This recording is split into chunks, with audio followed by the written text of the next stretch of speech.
Okay. And the four questions we essentially want to discuss are what happened in the last couple of weeks, Okay.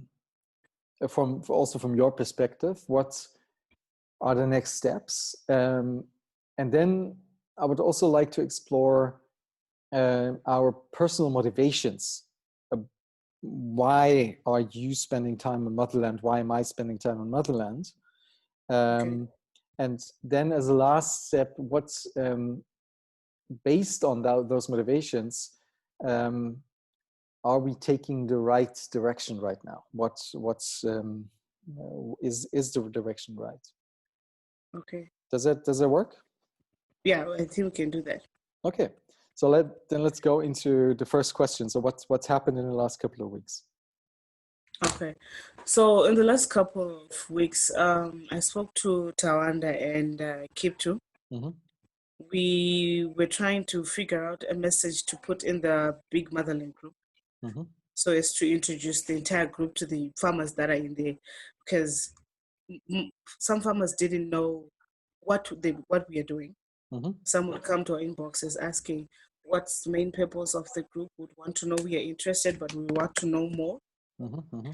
So we decided to write something down. Kipch is the one who created the document. I edited it this week, sent it back to him. He will go over it when he has time. I'm pretty sure Tawanda is going to go over it as well. Mm-hmm. So we want to take that into the group so that people know what we are Mm-hmm. and the direction that we want to go into. Mm-hmm. There was a Zoom meeting that happened the following week after we had our last Zoom meeting, the entire group. Mm-hmm. Tawanda was in there, and I'm pretty sure Kiptu was in as well. I could not make it because I was not at home. I did not have internet access where I was, but Tawanda and Kiptu were in it. Yeah. So that's the main thing that happened. The main two things that happened the past 3 weeks. Then Elizabeth gave a suggestion that I make a doodle poll for the big conference meeting that we need. Yeah. Yeah, and we also discussed how we can have it effectively, since not everyone of the farmers that we need to talk to have internet access. Yeah. We can probably have another one on WhatsApp, here on Zoom, but I think that the Zoom has to be the last one so that we have information from all the other conferences that we would have had via WhatsApp and everything, bring them into that big Zoom meeting. Mm-hmm. Okay. So, I mean, you started already talking about conference, and which is essentially next steps. So this is what is planned to happen in the future. Yes. Is that okay? And regarding motivation, I can start with describing my motivation, and I know it's also Sebastian's motivation. Okay. Let's hold on for 1 second. There's Tawanda coming in. Yeah. Hello. Hi, Tawanda. Hi, Tawanda. Hi, how are you guys? Good. Thank you. We already started talking, and just so you know that we're recording this conversation to become very transparent about what we're doing, but also for others to follow up on what we discussed here. I did the same already with Elizabeth and Kip too. Does that work for you? No, that's fine. That works perfectly fine for me. Wonderful. So we want to go through 4 questions, and Aniso already discussed the first 2, but that's a perfect opportunity for you to go into those 2 as well, and then we can go on with the last 2. So those 4 questions are: what happened in the last couple of weeks? What are the next steps? Then the third question is, what is our personal motivation in doing Motherland? And what could be based on the motivation, the next steps that we should take. Does that work for you? Okay, yeah, that works for me perfectly fine. Wonderful. So why don't we start with questions 1 and 2? So what happened and what are the next steps based on your perspective? So could you give us a quick rundown of that? Okay. All right. In the last 4 weeks, I think what happened just before you left, we had managed to onboard some aspiring farmers and farmers from Zimbabwe. And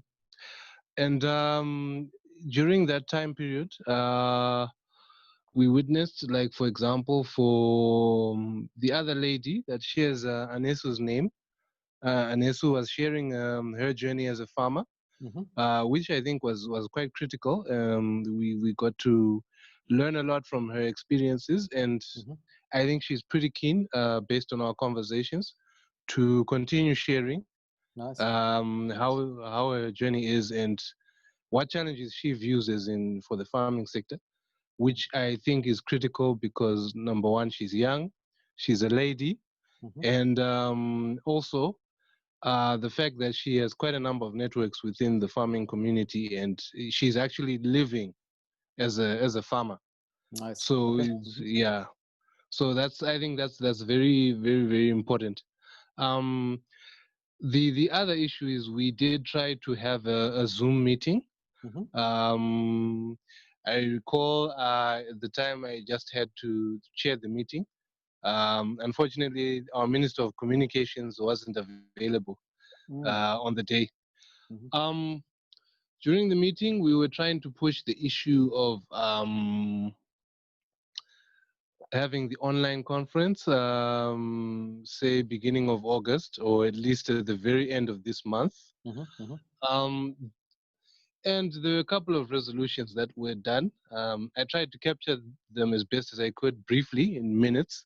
Okay. But yeah, the key fundamental issue. And that happened in a Notion document?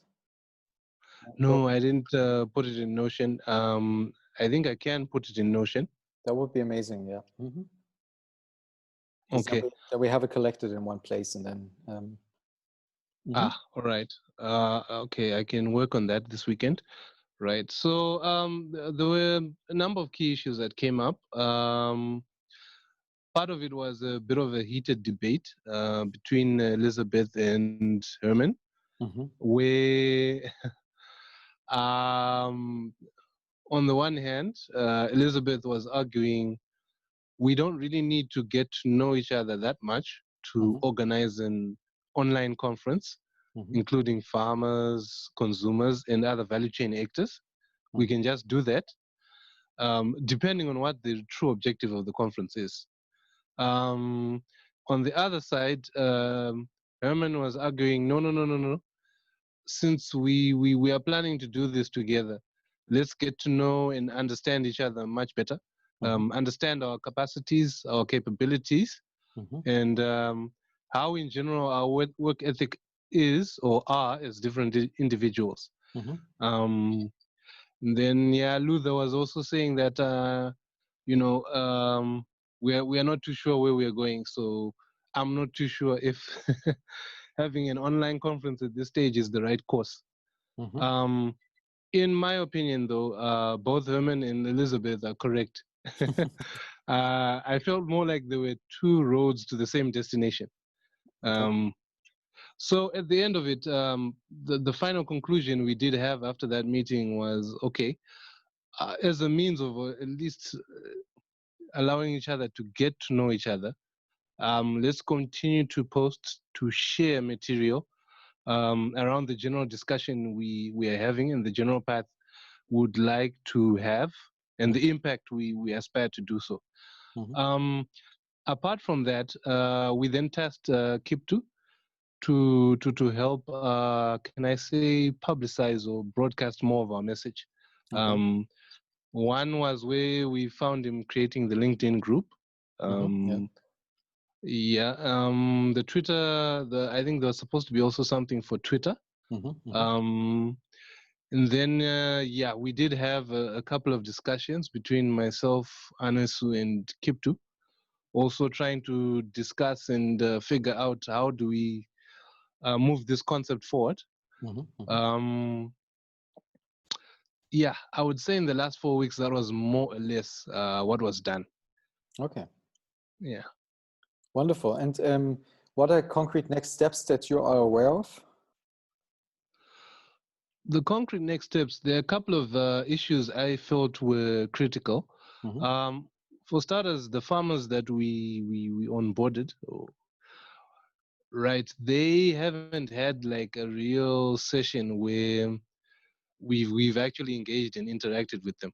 So it was one of the key issues that they were complaining about, that look, while we did get an introductory offer and we jumped in because we were curious what's this all about, we are not too sure what is it exactly that we're supposed to be doing, or why are we here in the first place.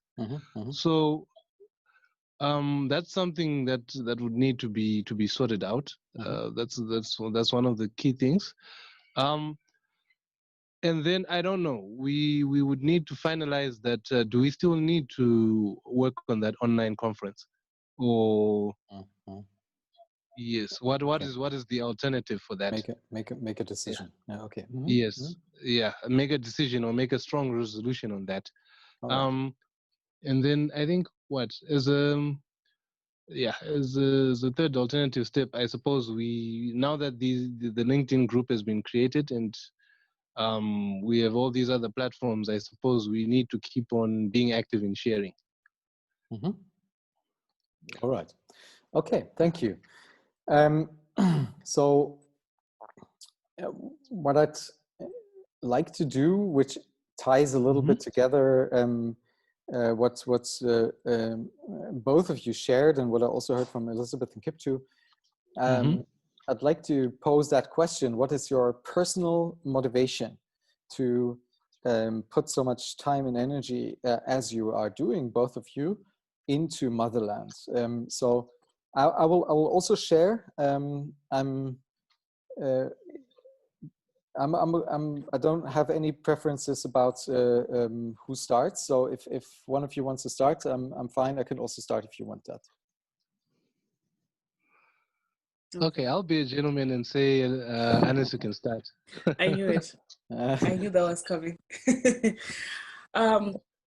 When Tawanda introduced me to this group, he introduced me. He told me that we are an initiative that is looking forward to putting Africa on the map agriculture-wise. Yeah. And he asked me, "Are you into agriculture?" And I told him I'm interested in it. I'm not actively physically in it, but I'm interested in it. Why am I interested in it in Motherland as well? Is because here in Africa, I want Africa to be the breadbasket of the food in the world. Currently, yes, some people might say we are, but we can do more. We can do more that would increase employment. In my country, there's a lot of unemployment. And I believe that if this is to come true, this will be able to affect a lot of people scale-wise here in Zimbabwe, and I'm pretty sure in Africa as well.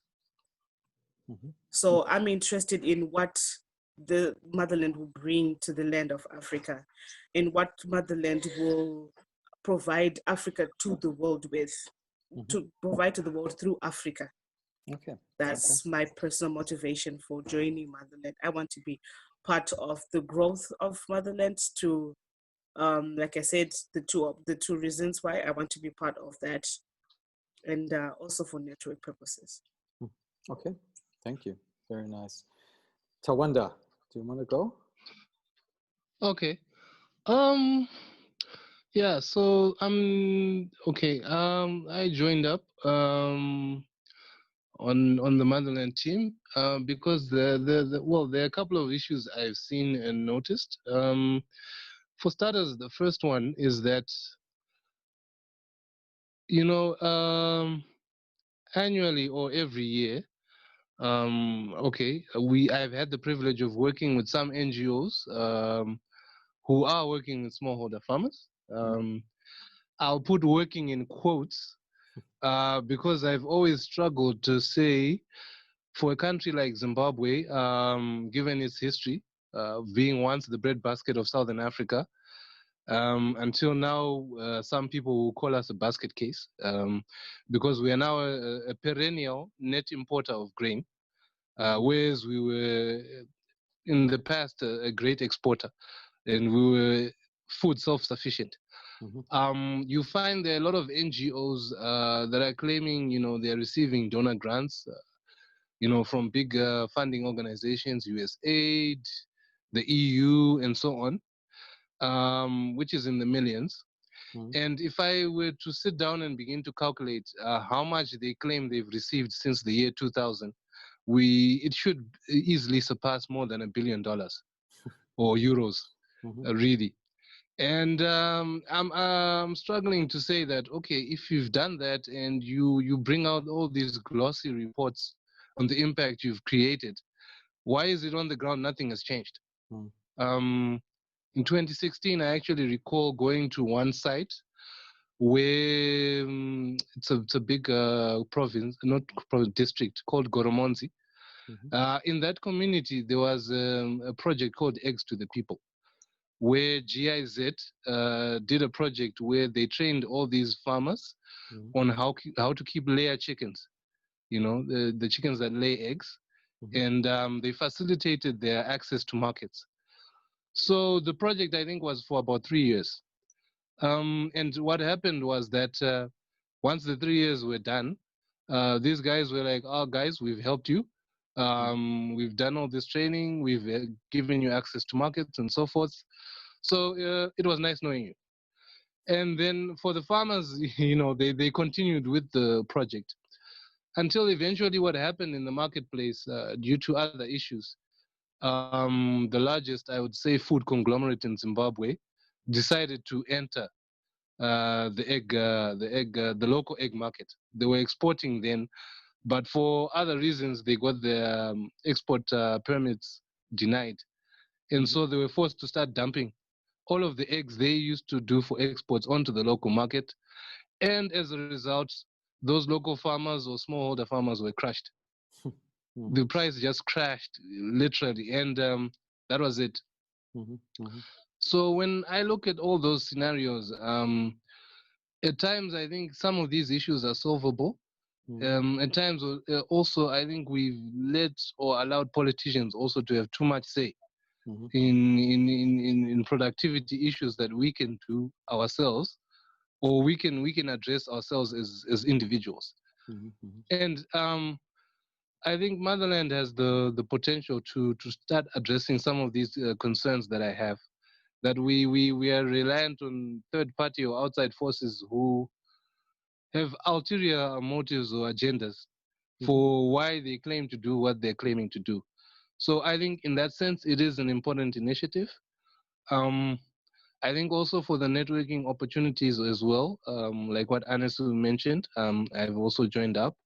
And yeah, just in general, also enjoying the idea of at least creating impact or helping to advance the lives of others. I also enjoy that as well. So those are my reasons. Wonderful, thank you. In addition to that, I've seen, looking at the developed countries, I've seen how working together has helped them get to the development stage that they are. And when I heard Tawanda say that we're going to be talking to you and Sebastian and other people outside Africa, I saw it also as an opportunity to work with people who already have the expertise to create networks that will benefit both parties or every party that will be in that network. To create something that will not only improve the lifestyle of the people that are us, but that will also improve the lifestyle of the farmers. That will also improve the lifestyle of the people who will be working on the last mile, not just the farmers only, but the deliveries and all those things that we talked about. And I saw that as an opportunity for me to learn. That's one of the things. increase my knowledge and my expertise in that. That is actually something that's an extra that came way after talking to you guys. Okay, wonderful. Thank you. Okay, let me also back it up with my motivation, and I'm also potentially partially speaking on behalf of Sebastian. I think we're very aligned. I know we're very aligned, but he would probably choose different words to describe. But I think you can take me also for him, and vice versa. So what drives us is that globally, essentially, we've burnt trees of 100 million years in the last 150 years to bring a small portion of humanity into some into a wealthy position. Let's put it that way. Measured on Maslow's hierarchy of needs, where we have the physiological needs and safety needs and love and belonging and personal growth, etc.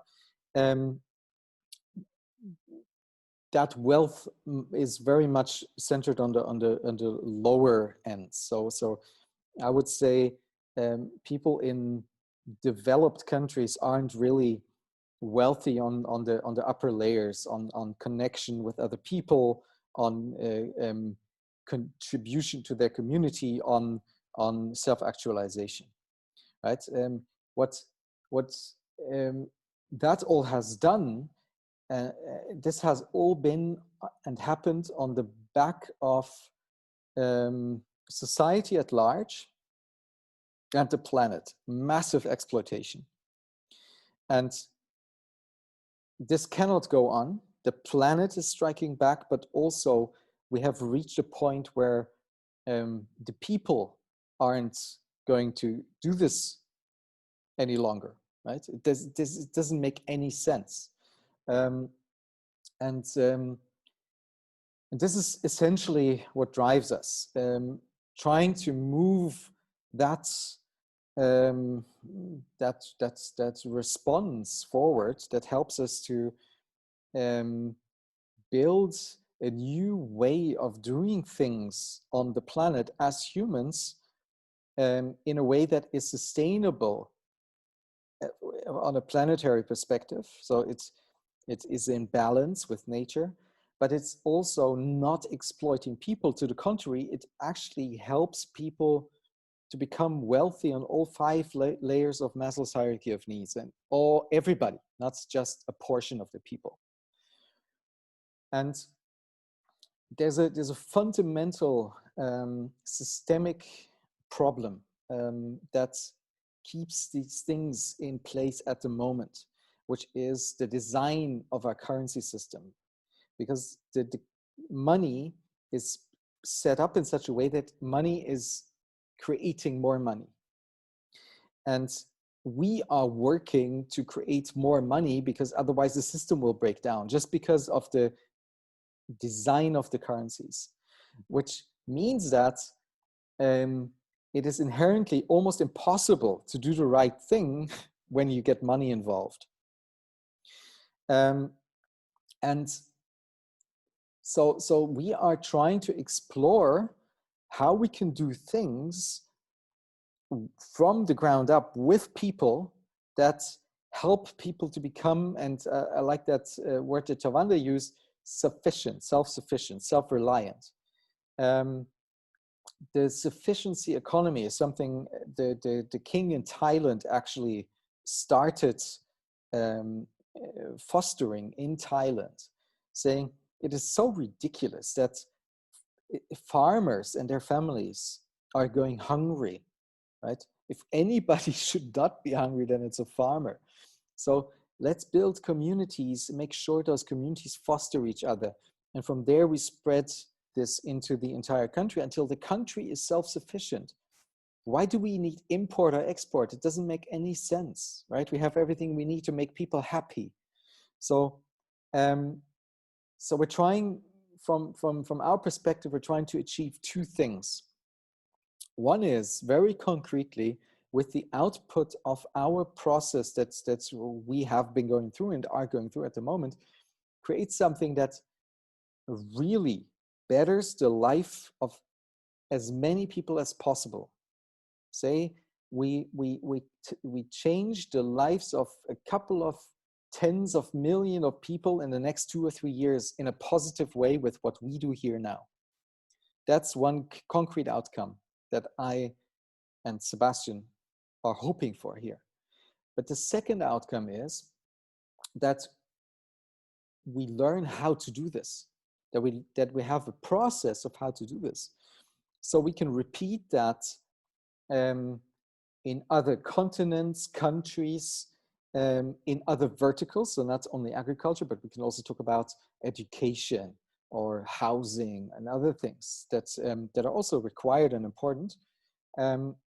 And that we know how to do this, how to have this conversation, how to find what's really important, how to turn this into some solution that, yes, it probably will require some money or some investment or some outside skill to be built, but that we do it top down, bottom up, not top down, right? So that it's not like 1 billion and now we're trying to solve something. No, that we actually know what we're doing, that it actually is held by the people because it brings the people something positive. And we want to learn how to do that.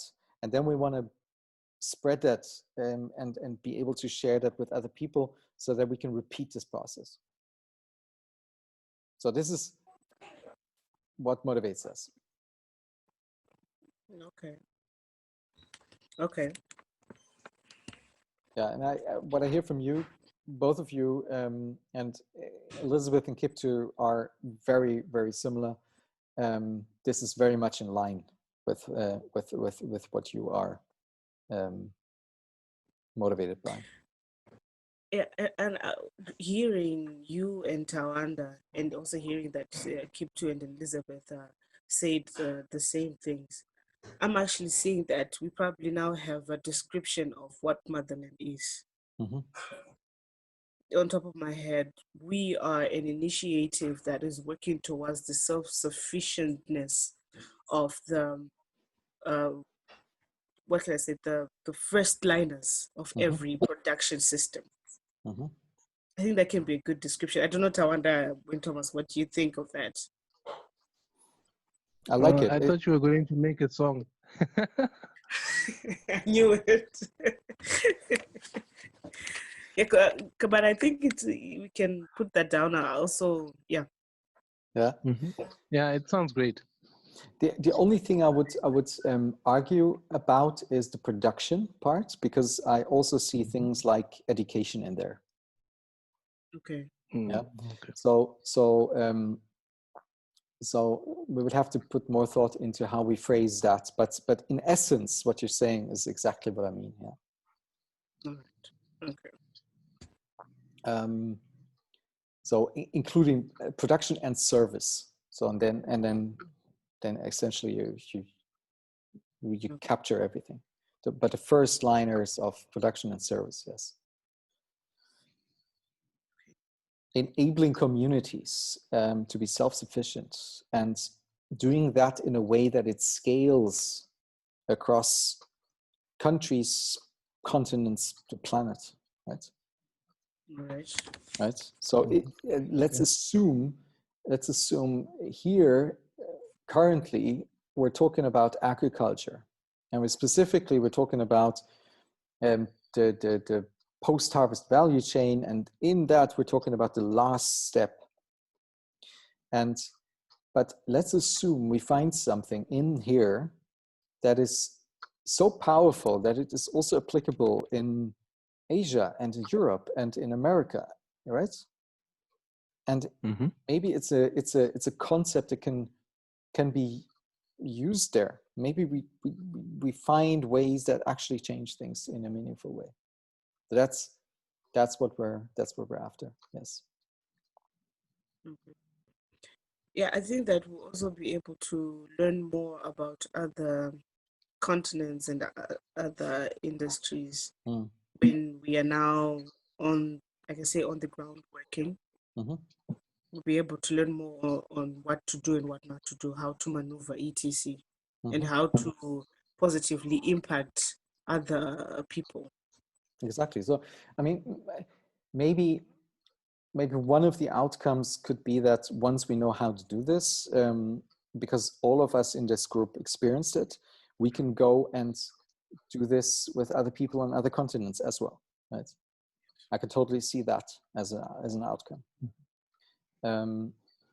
So, but before we go there, we have to show that we actually can produce positive results. So our focus must be on producing positive results.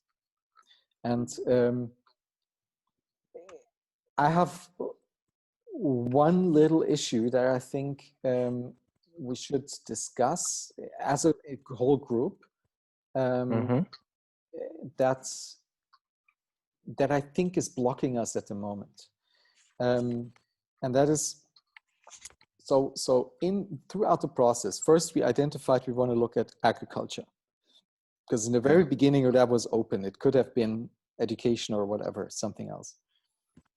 So agriculture. And then we looked at agriculture, and within agriculture, as I said, we found the post-harvest value chain. And within the post-harvest value chain, we found the last spot in that value chain.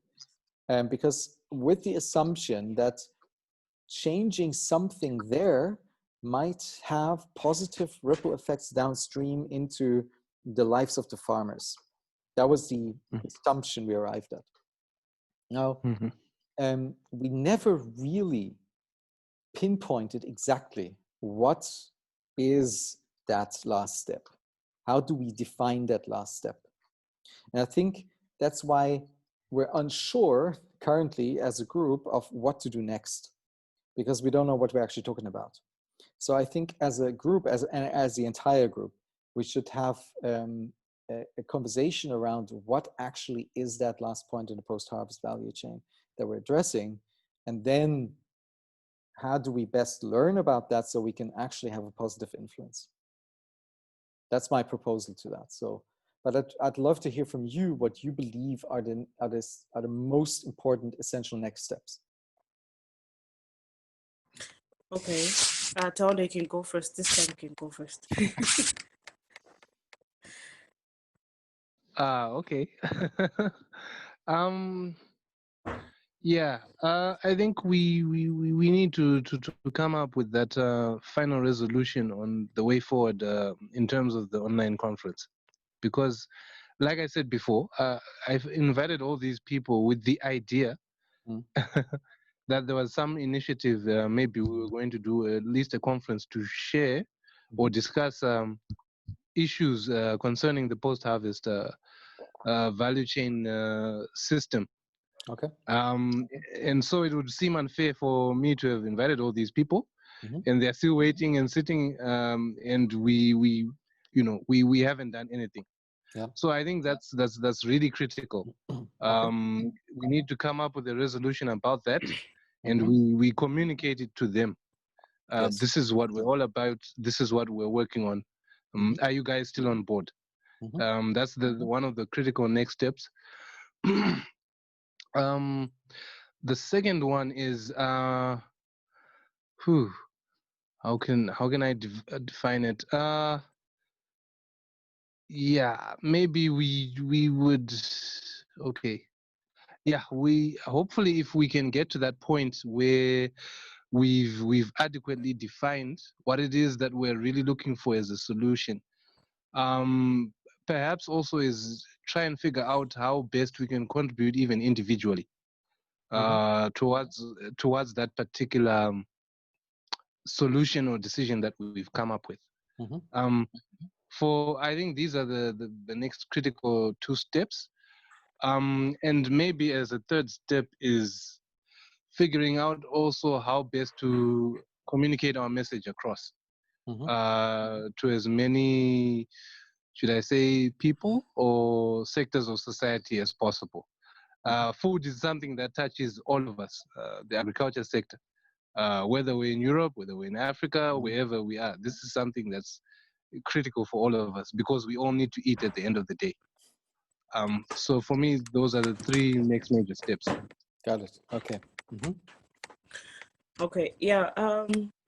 I think that now that we have a pool of farmers in the Mother Core group that we want to talk to, and we know that we want to tackle the last mile part, we can throw a question to them as to, concerning the last mile part, what are you as farmers facing is the biggest problem or as the top 5 problems?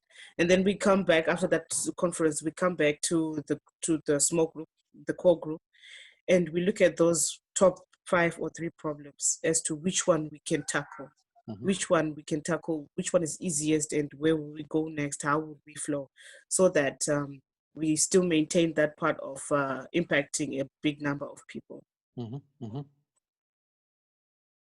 Okay. Yeah, makes total sense. Makes total sense. So I would argue that I will have that conversation also with Luther, and then next week we should have maybe at least 1, maybe 2 conversations with the entire group.